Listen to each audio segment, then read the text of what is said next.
Hey, good morning, everybody. Hey, welcome to another edition of African Americans Ain't African, the only talk show that proves without a shadow of a doubt that the so called African American didn't find his way to America in the trunk of a ship. I'm your host, Buck Weiland, and today we're gonna we're gonna tap into how the mind is shaped. How do we get to thinking how we think about ourselves and our environment?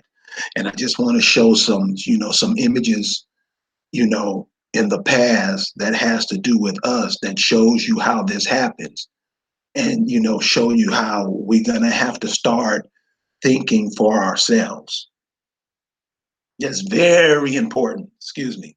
It's very important. We must start thinking for ourselves. So I'm going to show you a couple of things. And I want to show you things in the contemporary realm too. Um, in the news and show you how our thoughts are shaped. So check this out.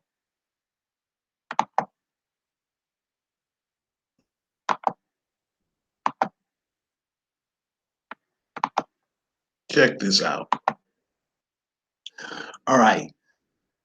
This is CNN.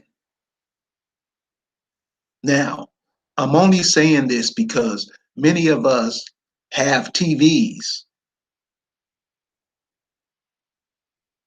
Many of us have TVs, and this comes across this is in our homes every day.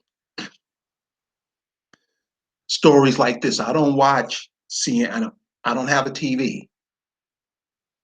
But this is what the people are fed every day. And so I just wanted to pull this out to show you how they do it so you'll understand what is happening, how our minds are shaped, how we're shaped by all of these stories.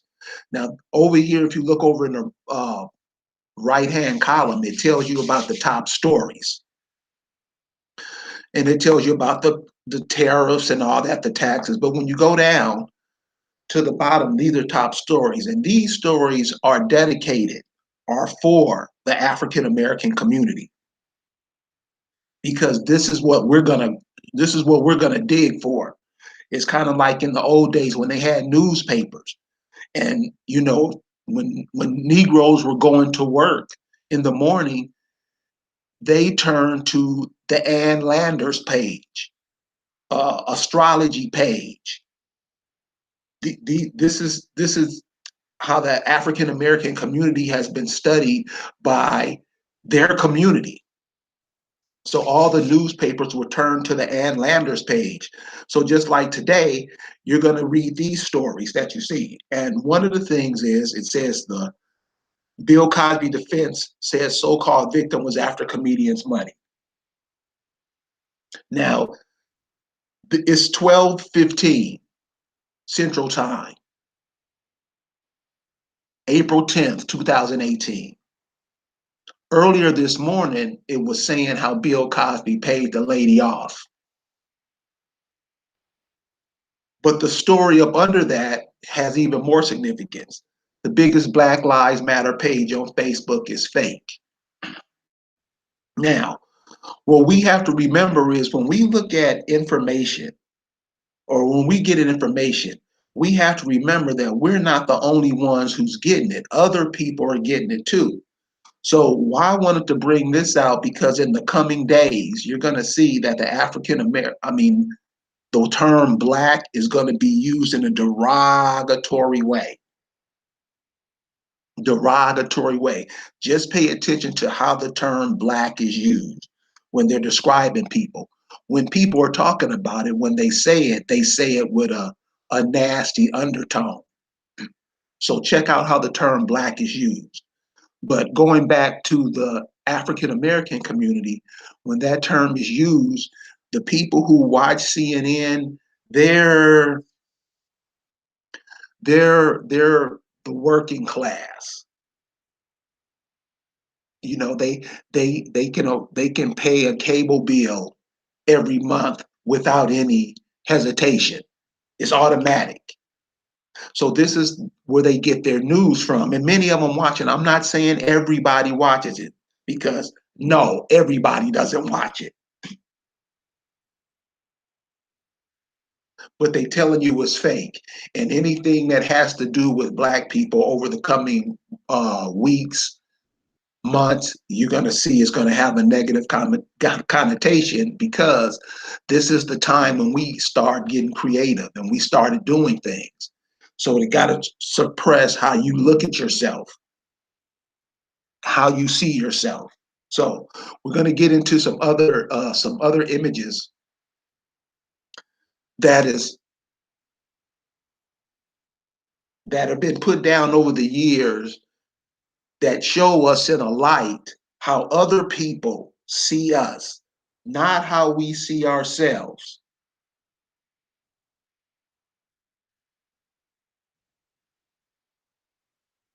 It's not how we see ourselves. It's how they see us. And we have to remember this when we're, going through history. This is not our, you know how they always say, whoever wins the war gets to control the history. They put the victors get to control and print how the history is written for the victors, to make the victors look in a cool light. And the victims of the war to look as like the African American. So this is something we have to, when we're going through history and we're looking at images and stuff, we have to understand what is being said, because the writer may not be talking to you, or the publisher may not be talking to you. And 9 times out of 10, they're not. So this was a image that was put out in like 1760s, 1769, I think. And what it shows an Englishman, a Dutchman, I think a Spanish, and a Frenchman. And they're all pissing in a pot. And the words aren't important. You can look this piece up. It's online. The general peas or peace. The wording is not important, because remember, at this time, most of the people couldn't read. Most of the people over here in 1769, most of the people coming from Europe were slaves. They couldn't read. The indigenous people, who the brother in the middle represents, they were speaking a different language, so they couldn't read. These are the leaflets and the pamphlets that were passed amongst the hierarchy in the colonies and back home in all those countries, England, Portugal, Spain, and France. This was passed among the learned there. So who is this brother in the middle? Because if you're sitting, if you're comfortable enough to be pissing in a pot with foreigners on your land, who are you? I mean, because that's not normal. You wouldn't walk today into a room with a bunch of white boys and start peeing in a pot, and you're in the middle surrounded by them. So these are the things we have to take into account when we're looking at stuff, and how people are writing history and your place in it. Very, very important. We got to pay attention to that. Got to pay attention to that. So the guy in the middle, is that an African American? Was the term African American used back then? No. So you can see he's dressed in look like feathers, or they could be pelts. I don't know. But what you do know is that he's from the earth. Everything that he got, what he's wearing, he got it from the earth.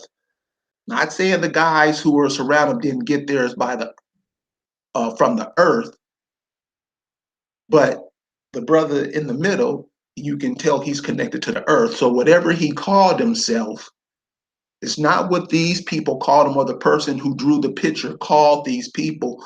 What did they call themselves? And this is important for everybody, so-called African Americans, blacks, coloreds, whatever you decide to call yourself. What did your people call themselves? This was in the 1760s. What did your people call themselves? Who were they? And how are you, and why are you here? Why did they push you forth? Why did they birth you? Why did the children of the people that this brother right here in the middle was created by America? He is America. He is what the symbolization of America is. He's the he's the earth, he's the human form of earth representation in America. The males and the females are. It's the earth,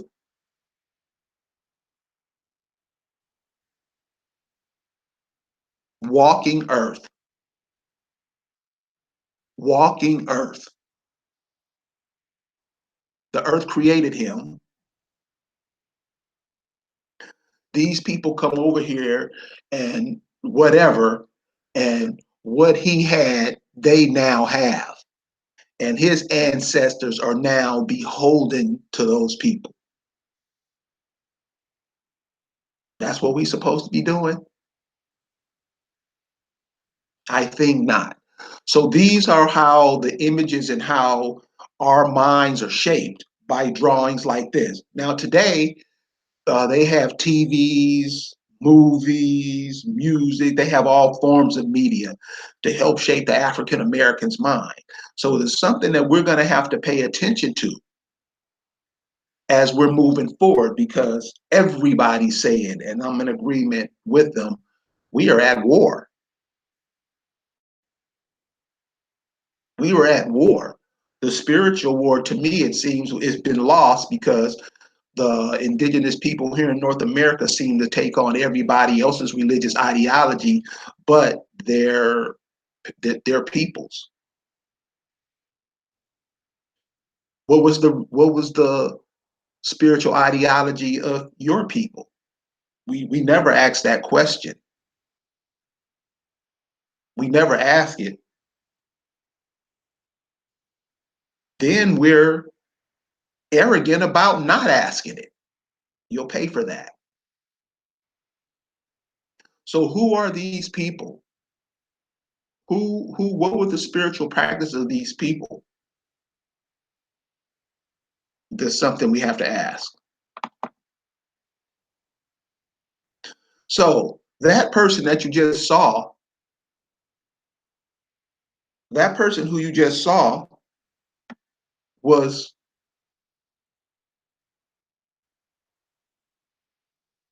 when those foreigners came over here, they sought to take that person and start to put them in schools because they were at war with those people. That's why a lot of us are in the position that we're in now, how we think and how we do things, because wars were conducted against the indigenous people here, and it scattered them amongst the country. Wars. And the guy who was pissing in the pot with the Europeans, he was one of the chiefs. He was made one of the chiefs. He was made one of the Christian ministers. He was made one of the school teachers. He was made one of the persons that would help those foreigners come over here and implement their program on the indigenous people here. He was one of those people, because and you can just simply tell they weren't at war with him. They were comfortable enough to take a piss with him. So he was made a leader. So I'm going to show you another image of that later to prove my point. But I'm going to prove my point right now. This is a group, Underground American Aborigine, and they have some good information. You might want to check them out. This is another source that can be used, to try to find out, do some research on your family. Indian School for Negroes. What's interesting about this is the school. Harvard University started off as an Indian school. Check it out. These people weren't called black back then. The term wasn't black, because if you go look at this guy right here, is he black? No. See, we get caught up in terms. And that's one of the reasons what I mean that we're trained like dogs. They tell us certain words and commands and we jump to it. We don't look at the definition of the word. We don't believe. We don't know. African Americans never know anything. Why is that? Because the terms that we are given, the terms that we use, the words that we use, not our own words, the words that are given to us, put us in the trick bag that we are in now. So let's check this out. This is the Indian School for Negroes. The Carlisle Indian Industrial School, founded by the U.S. Army officer Richard Henry Pratt in 1879 at a former military installation. So what are they telling you? It's a former army base. They built a school on there to train your forefathers. This would be 1879. That's not a long time. That's what, your great grandmother, your great grandfather? They were put on an ex-military base to be trained. Pratt said in a speech in 1892, a great general has said that the only good Indian is a dead one. In a sense, I agree with the sentiment, but only in this, that all the Indians there is in the race should be dead. That all the Indians there is in the race should be dead. Kill the Indian in him and save the man. Pratt professed assimilation through total immersion. You've read that. So these are how the eugenists think. These are how the senators think. These are how the people who were elected to the Secretary of Education thinks, to train you to be something that you're not. Kill the Indian in him. That's all they're telling. And this is all over the place. This type of stuff is not hidden. This type of information is all over the place. This is why it's important for us, so we can pass this on, so we can pack up some of these stop gaps that's going on, because this is the kind of stuff we should be knowing instead of what's on CNN, instead of what's on the television. And this will begin to shape the actions that we need to move forward. So it goes on to say, he conducted a social experiment on Apache prisoners of war at a fort in Florida. He cut their hair, put them in uniform, forced them to learn English, and subject them to strict military protocols. He had arranged for the education of some of the young Native American men at the Hampton Institute after he had supervised them at a prisoner in a fort in Florida.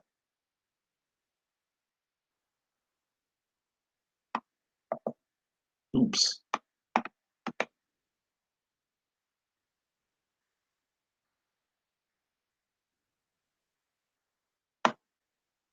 Check this out.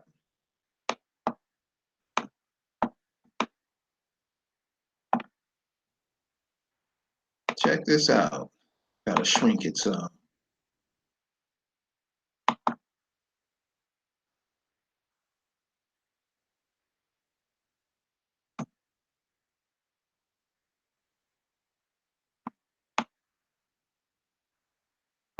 Hampton Institute, established in the 1870 in its original form, created a formal education program for Native Americans in 1875 at the end of the American Indian Wars.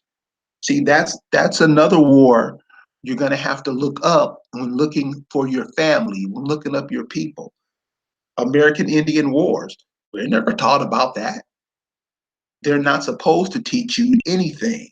You're supposed to go look because your people wrote stuff down. Your people made statements. If all you thinking about is what they show you on their entertainment media is World War II and what Hitler and what Churchill and what all these people saying, you won't know what your people said. They had wars against you to get you off the land. That's one of the problems that we're facing today: homelessness. This is why calling yourself Black, calling yourself African American, calling yourself Hebrew, calling yourself Jigaboo, calling yourself nigger, calling yourself all this stuff, those words direct you in a certain path. We know that. How? 1988 was a huge year for the so-called the ex-Black people moving into African American. The term African American became popular in 1988. Gangster rap became popular in 1988. And we have to look at what direction has this term taken us in? What direction has this thought pattern taken us into? And so now we're going to see with, you know, where is this taking us to? What has this done? And why it should be abandoned immediately. Connect yourself back to your people. The only people that's important to you or should be important to you is your family member. Listen, I understand that the people in the Black community are scattered, but you have to take into account to what happened.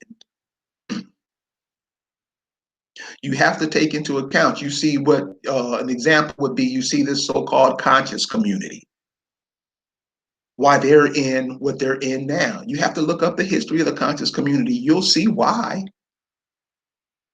You can't trick the people. You see, and your people are in desperate times. They are a war is being perpetrated against them, and you help the people that's perpetrating a war against your people? For real, cuz? That's what we do. But it's not just on them, it's on the people who follow and support them. Really? That's what you support? That's what you put your money into? That's the information you pass down to your children? Yes, because that's the information that's been passed down to us. So when you look at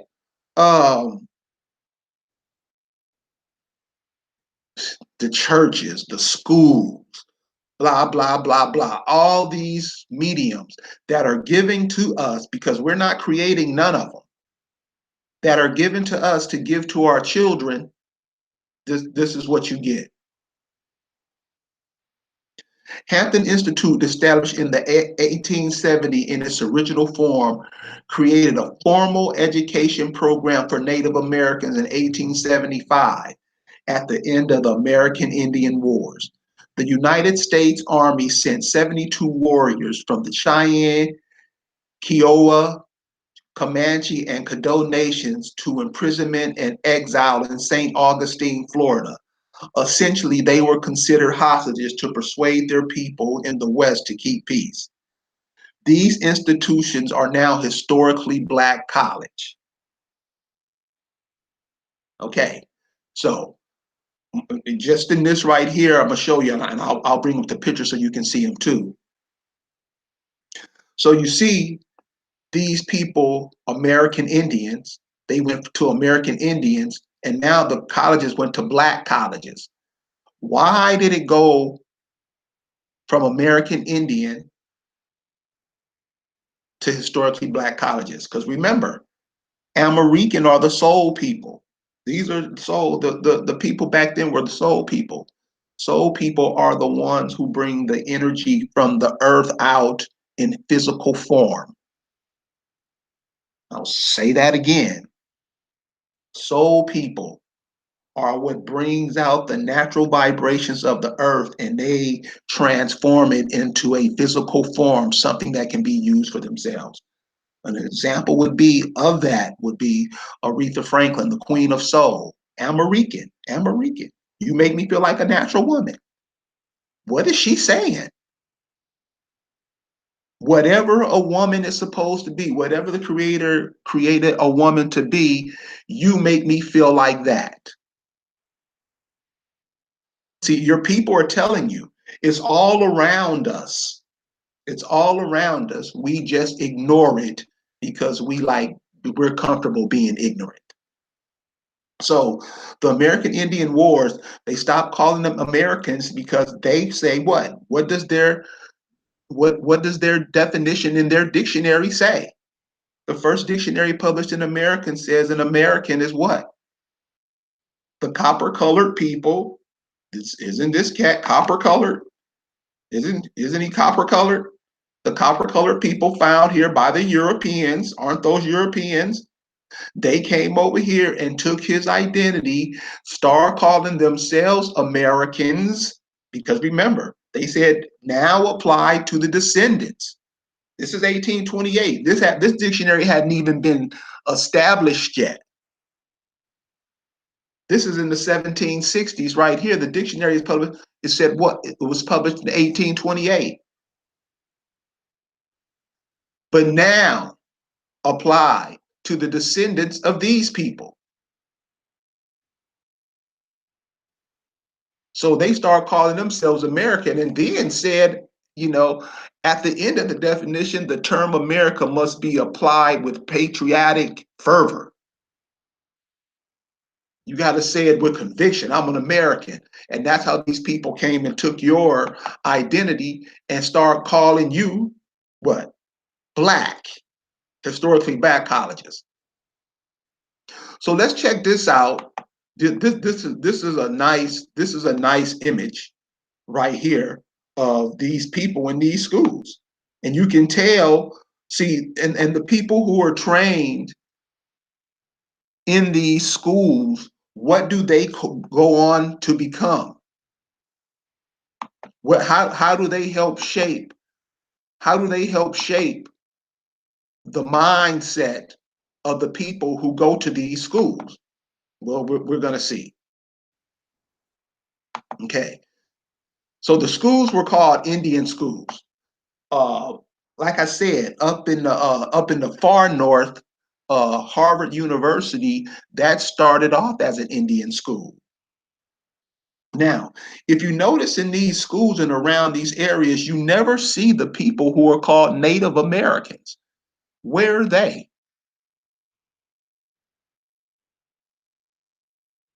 The people who are called Native American, why aren't they filling these schools up? Where are they? These are questions we have to ask, because if we just skip over them, we'll miss a lot. This is in Hampton, Virginia. Another example would be, this is how you start piecing stuff together. The Washington Redskins helmet. Who is that? Is that a Native American? No, that's not a Native American. That's a American, American soul person, rich soul person. That's what it is. People described you by what you did. People described you of how you made them feel. They're not over here just harvesting for your minerals and your resources. They are also harvesting for you. And many of us have already succumbed to that. Historical Black colleges begins at Indian school, a social experiment designed to kill the Indian within the man, miseducation of the American Negro, now the so-called African American. So you can see, and this and it goes and lets you know what, because now other corporations started opening up to get these indigenous people to put them in their schools. You got the Whittier Primary School, Freedmen's Bureau, because they were giving out money to these corporations to start Indian schools, Bureau of Indian Affairs, and they got all these people in there to train them to be what they wanted them to be. So these people were coming off of the land into these cities, into these corporations, into these, like Chicago, Los Angeles, New York, Houston, Atlanta, these cities. Outside of those cities is the natural habitat. That's where the indigenous people were coming into these schools to be trained to help the people training them conquer their land. Now, I made that as plain as it can be. They trained the people to come in and help them build their empire on their land. That's basically it. So that's what the African American does. That's his job. That's his and her job. Because the African American doesn't produce his own currency. The African American doesn't make their own clothes. They don't prepare their own food. I'm talking about as a nation. Other people come in and take care of African Americans. Because African Americans are no longer, they're clones of what they used to be. The African American, would you say, is a clone of that person? Yes. The African American isn't that person anymore.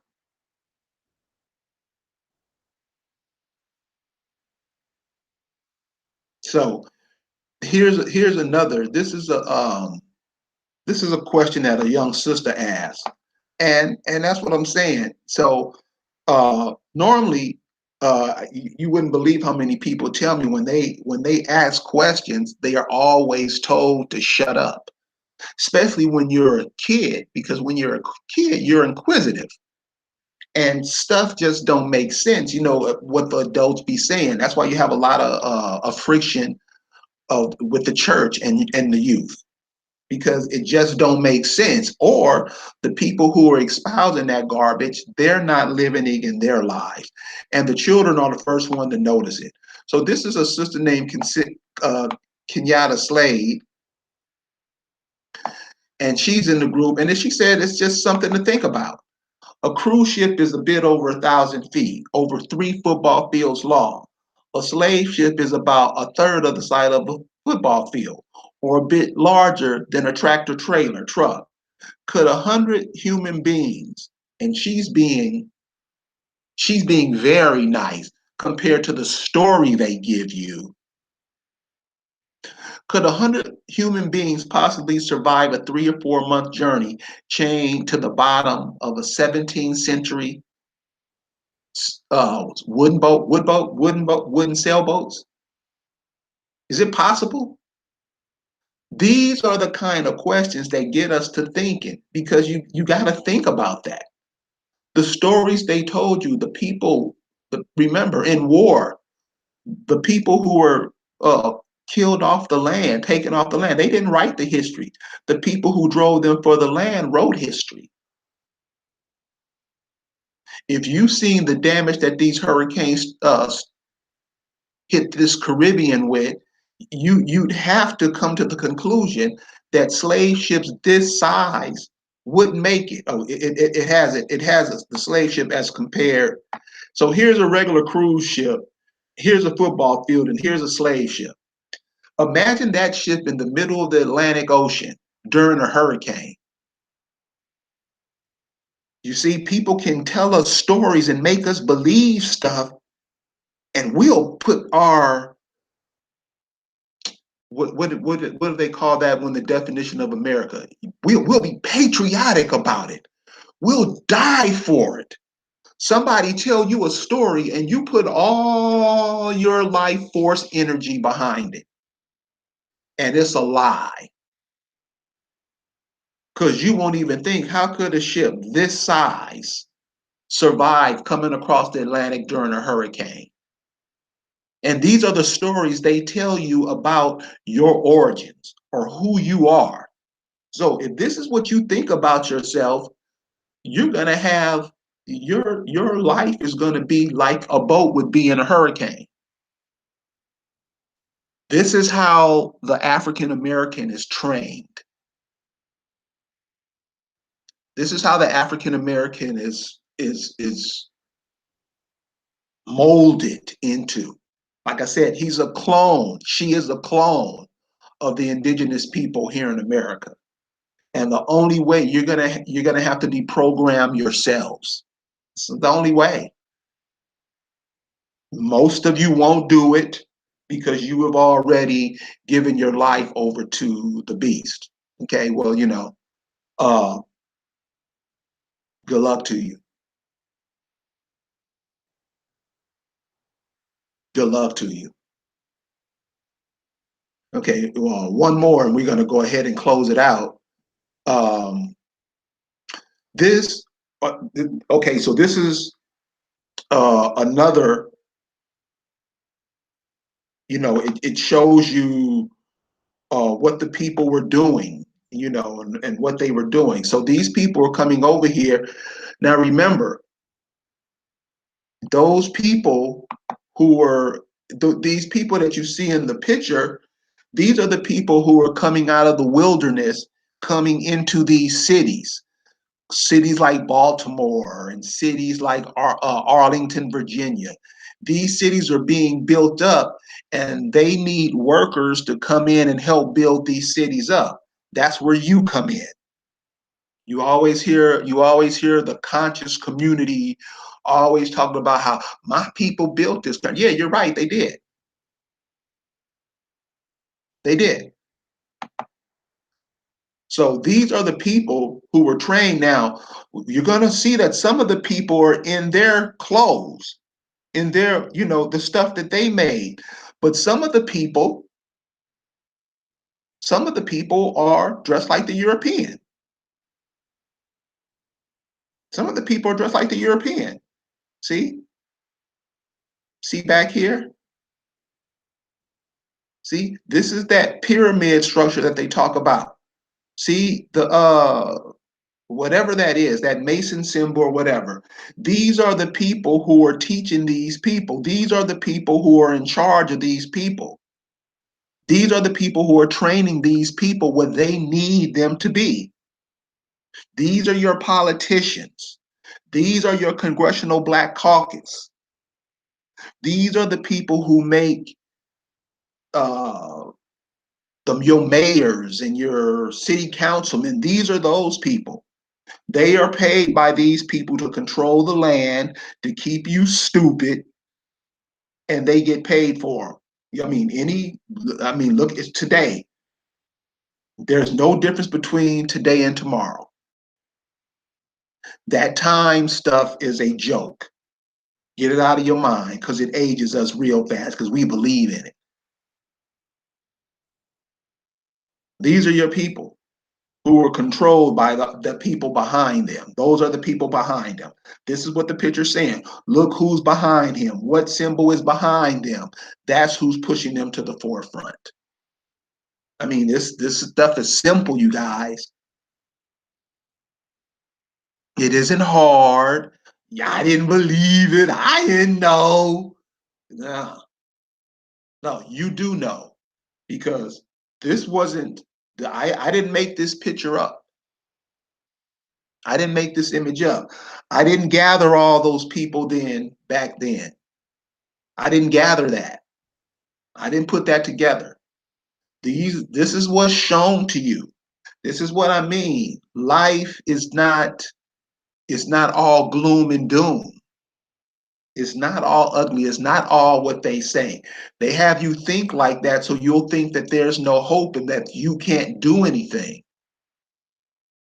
That's not how it goes. You, as the indigenous people here in America, I mean, isn't it about time? The only reason that you won't think it's about time is because you're scared. You giving your soul over, and that's happened a lot. I mean, and that's why everybody can run roughshod over us because we figured that, hey, I would rather have a brand new pair of Nikes with tricolored shoestrings in them. I would rather have that than to be what I'm supposed to be. And that's how the African American looks at himself.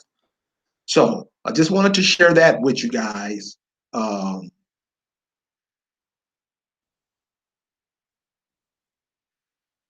I hope that clears up some things that are going on about how we look at ourselves. Don't look at yourself through somebody else's eyes. Look at yourself through the eyes of your family.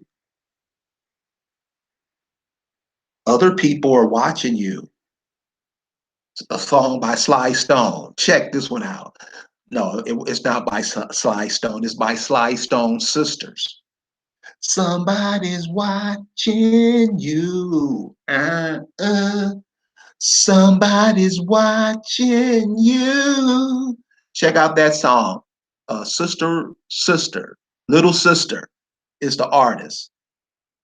Don't look at yourself through the eyes of others. Look at yourself through the eyes of the people, the ones you love, the ones that love you, your mother, your brothers and sisters, your kids, your grandmother. Look at yourself through the eyes of those people, and that will empower you a little bit.